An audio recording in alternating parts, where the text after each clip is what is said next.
The following is a presentation of the Matt Talk Podcast Network.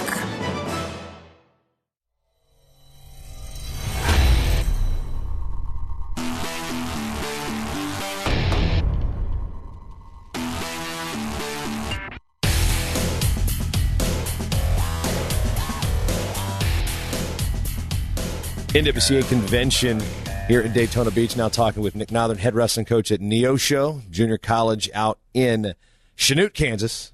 It's actually Neosho County Community College, but it's a 2-year junior college, we're calling it. And Chris Heilman, assistant coach at the United States Air Force Academy, both Cornell College alums, and both here. We're not talking about convention stuff today. We're talking about some memories and thoughts about the late Mike Duroe, who coached both of you guys in college, where you both had good degree of success, and as one as a head coach coming from a Division III program, 1 year as a Division I assistant coming from a Division III program. So obviously there was probably a lot of coaching tutelage there. I'll start with you, Nick, in terms of Coach Duroe's impact. I mean, what drew you to Cornell College, and what was it about Mike Duroe that says, yeah, I'm going to wrestle for this guy? Well, actually, the first person who contacted me to come to Cornell was Drew Periano. And then he left, and Coach Duroe came in, and he reached out to me and introduced himself, and it was about an 8-hour drive from my hometown to go, but my dad was like, well, let's go check this place out. And we go up there and we check it out, and I actually wrestled with Chris that day when I was on my visit, and he beat me up pretty bad. Just immediately when I got around Coach Duroe, I could just tell that he was the type of guy that you wanted to be like. He's the type of guy that he modeled the way that you want to be. He did everything right, and that's really what he always preached, was do everything right. You always do everything right. You never take a shortcut. And coaching under him years later after I graduated, it was the same way. And sometimes I get so frustrated because I'd be like, can't we just do it this way? And he'd always be like, no, we're doing it the hard way, because that was his attitude.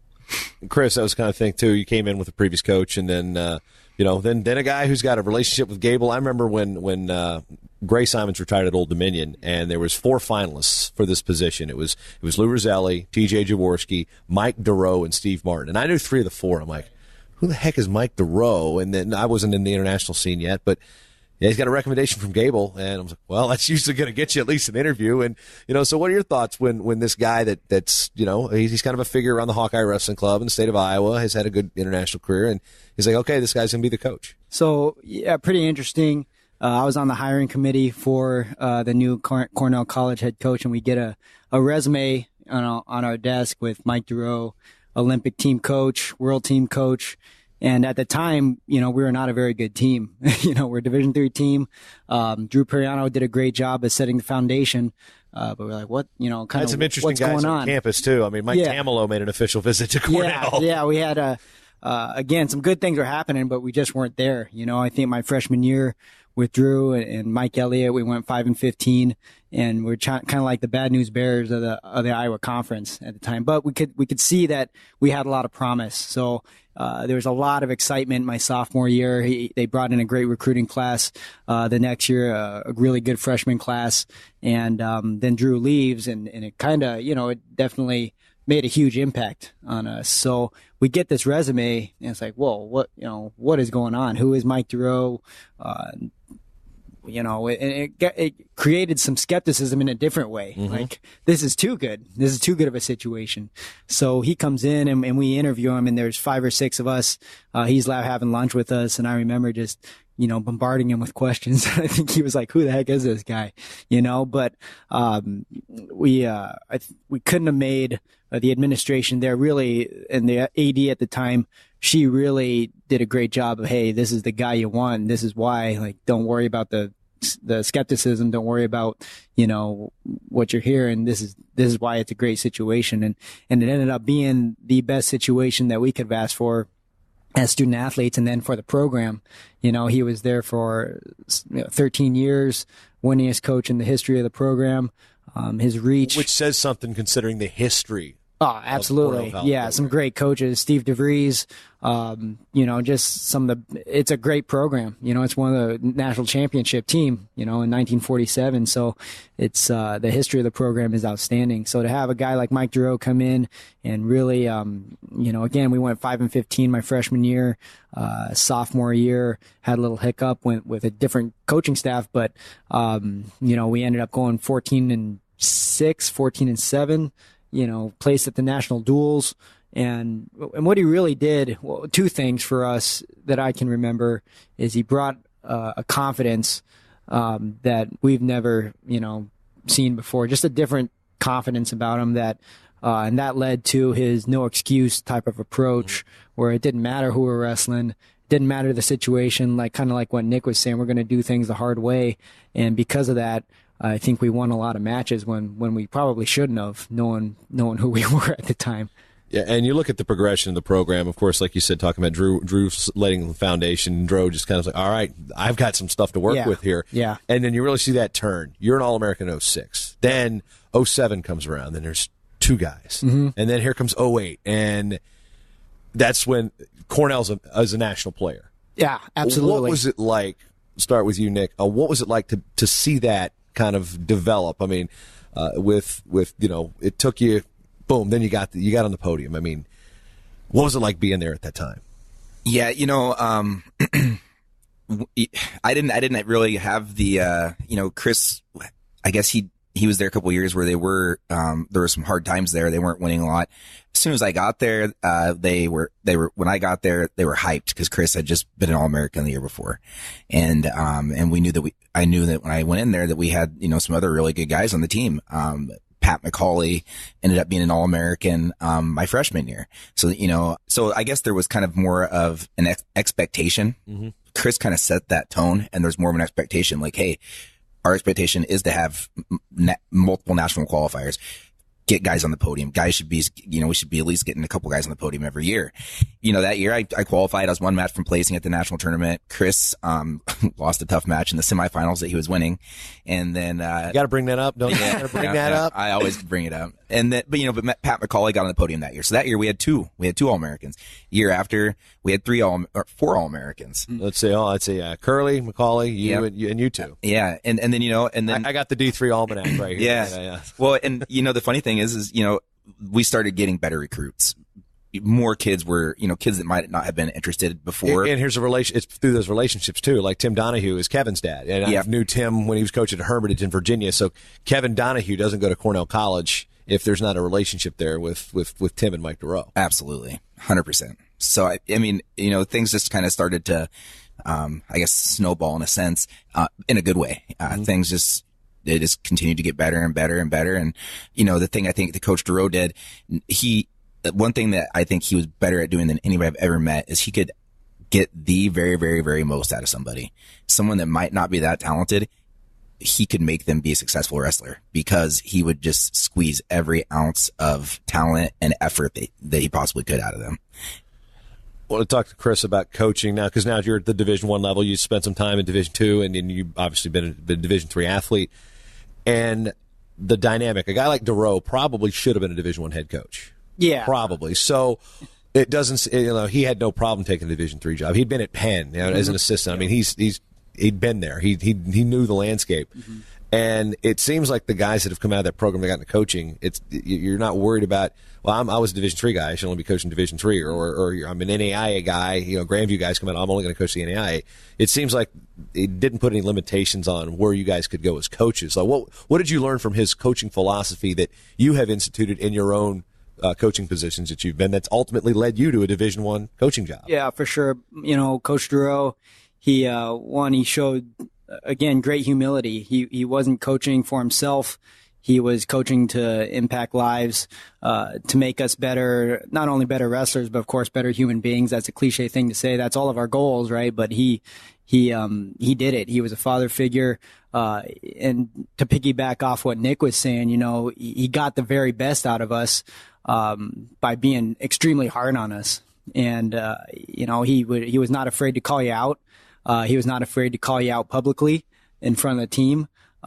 He it was funny. Other coaches after I graduated would always tell, because he would bring us in after every round of a tournament, and we'd have these little mini team meetings, and it's usually him ripping into us pretty good, but we'd respond. And so other coaches would be like, what is Duroe talking to you guys about over there? And it wasn't a trash talking. It was a talking. It was a talking to, yes. for sure. And it's like, I'm not mad. I'm disappointed. Yeah, one of those. Yeah, exactly. And, again, he was not afraid to be hard on us. And I remember specifically, this jumps out at me all the time, where for me, I was not the biggest team guy. I was when I was competing, it's not great of me, but I was pretty selfish in a lot of ways in training and competing. And, it was either my junior or senior year, and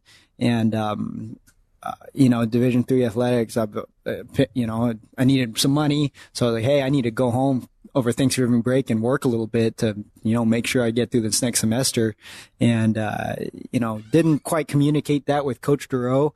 And a big thing was that I was like, well, I'm going to work hard. He had some great connection at the Olympic Training Center. I had been working out there over the summers and over breaks. So I'm like, all right, I'll do that. Do the incline a bunch of times. I'll be fine. I'm 0 for 1 on the incline.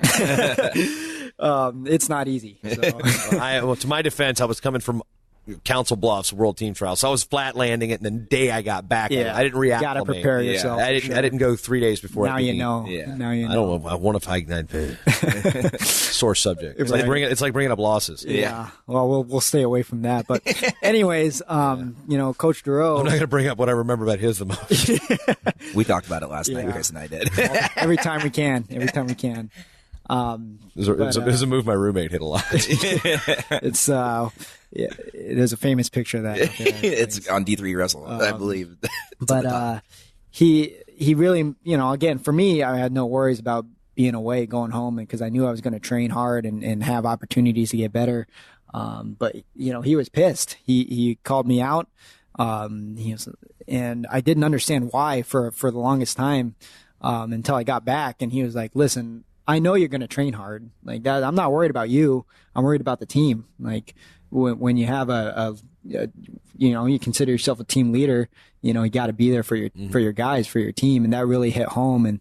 And I, just realizing how big of a team sport this was, that was Coach Duroe. This is not an individual sport to him. You have to have everybody to go where you want to go. So that's for sure the biggest lesson he taught me as a coach, that it's got to be everybody. It's your whole team. And if you want to go far, you do it together. So I always I always was very thankful that he taught me that lesson in a pretty hard way. So, had to get up in front of the team and explain, that whole thing. So, it was, learned some hard lessons from him, that's for sure. And then they were always, but now that I'm coaching, it was some good stuff. When you go to apply for the Neosho job, they have a long-time coach, been there, a guy really respected in the junior college circles. But what's the conversation like with Mike Duroe when you say, Coach, I'm going to apply for this job? Duroe always wanted, his wrestlers and his coaches to do what was best for them and their families. At the time, I had been an assistant since 2010 when I was a GA, and then I'd been an assistant until I took this job, and it was like 7 years. And, at that time I was just kind of getting anxious. Like, I want to be a head coach. I really am. I think I'm ready to do it. And, so I talked to him about it, and he said, well, here's the deal. He said, go interview. And, cause I told him ahead of time, and he said, go interview, and, we'll figure it out when it happens. If you get the job and you seriously are considering it, we'll sit down and talk about it. And, it's something you got to make a decision with your wife. And so he was very supportive. And once I took the job and let him know that I was leaving, he was obviously very sad.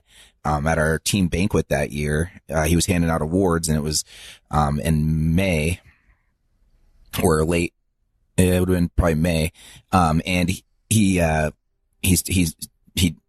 started talking about me, leaving and how they're going to miss me. And he broke down crying. He always told me I was like his second son, and him and I were very, very, very close.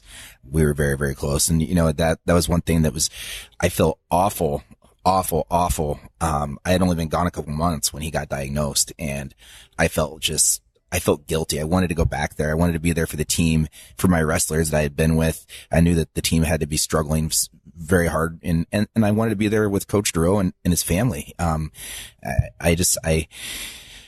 It was really hard. It was really, really hard. I felt like I had almost abandoned him, right when things took a bad turn. And, but kind of echoing what Chris said, he absolutely was he was a father figure for us. I remember one time I mouthed off to him and he smacked me in the face and he said, the thing is, you can't do that these days.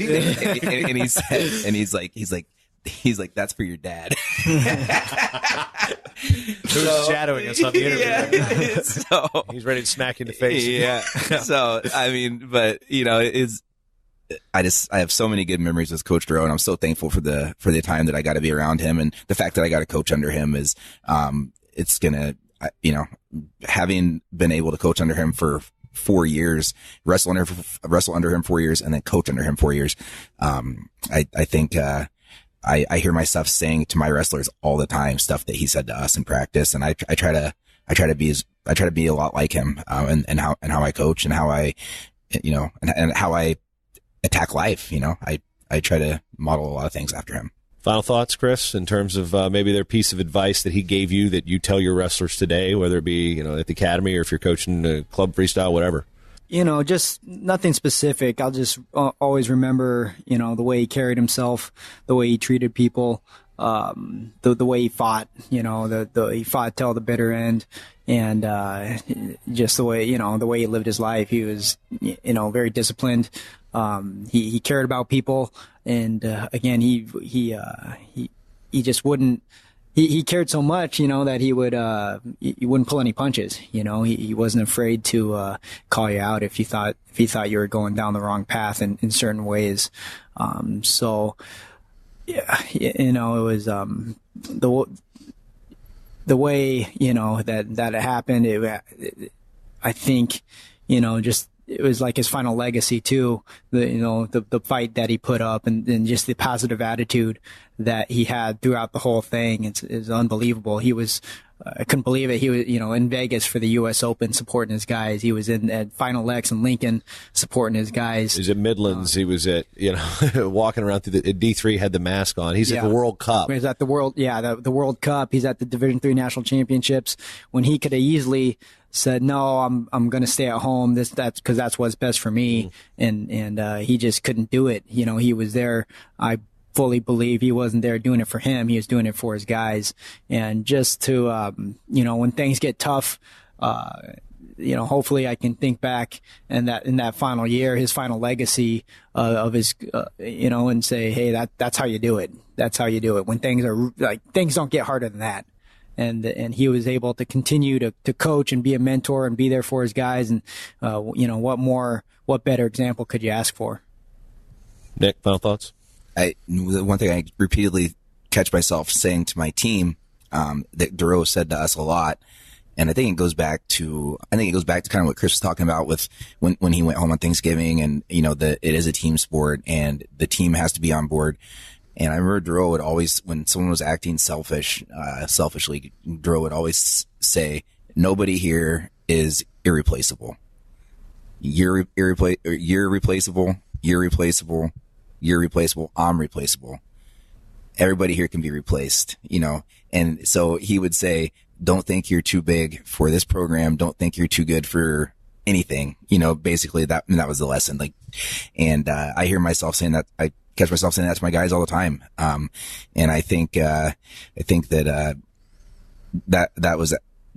he was probably part of the reason he took a D3 job. He was humble, and everything he did, no matter what it was, no matter if it was doing a kids practice at Marion High School, or if it was, in the Hawkeye Wrestling Club, or if it was at Cornell College, he approached them all the same way. And he was never above anything, especially in wrestling. I mean, he absolutely loved the sport from kids wrestling all the way through the international level. Yeah, it's like the U.S. wrestled the Russians at Cornell College of all places. That's another thing you brought to the table. But there's one thing that you said that I thought was interesting because we're talking about it and all the stories that we're collecting. We got a couple more at the end of this show that we've gotten called in through our SpeakPipe page. But yeah, well, Mike was kind of wrong about one thing. I don't think anybody can replace Mike Duroe. Yeah, you're probably right.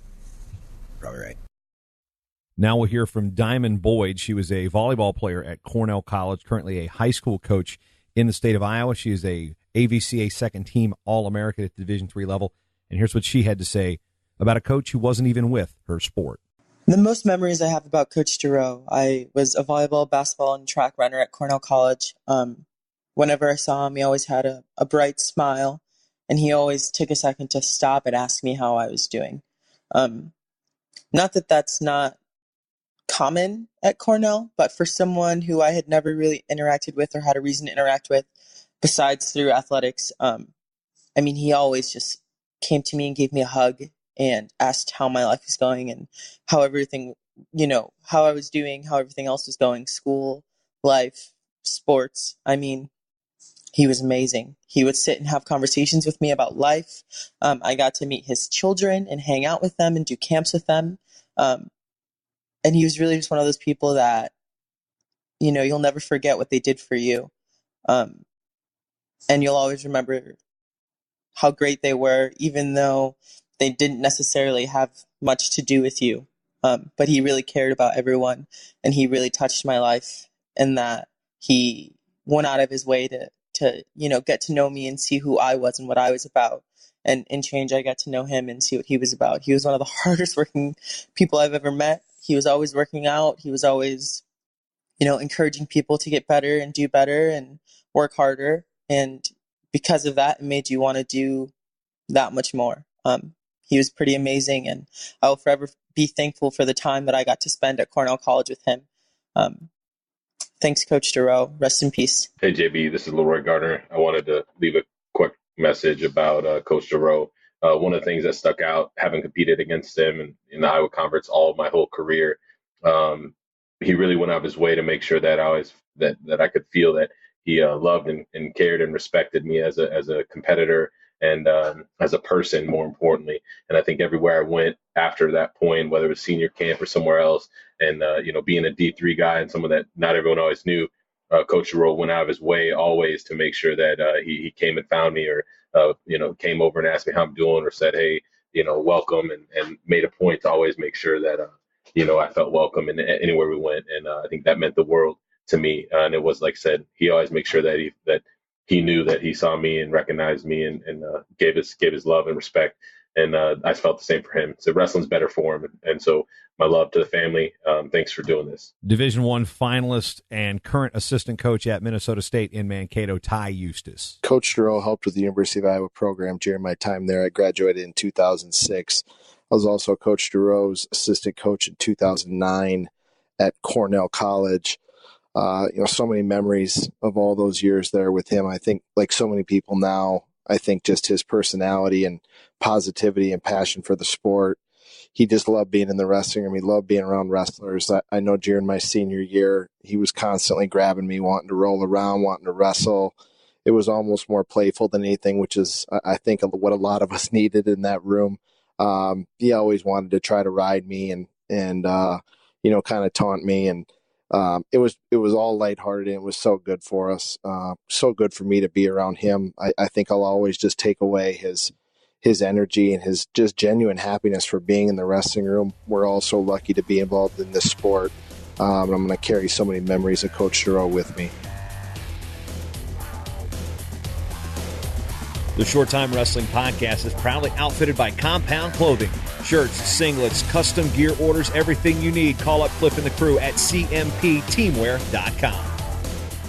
First time listening? Well, you can change that by going to mattalkonline.com/getshorttime to subscribe on Apple Podcasts or listen on your favorite podcatcher at mattalkonline.com/listen. This show is part of the Matt Talk Podcast Network. For more wrestling podcasts, head over to mattalkonline.com.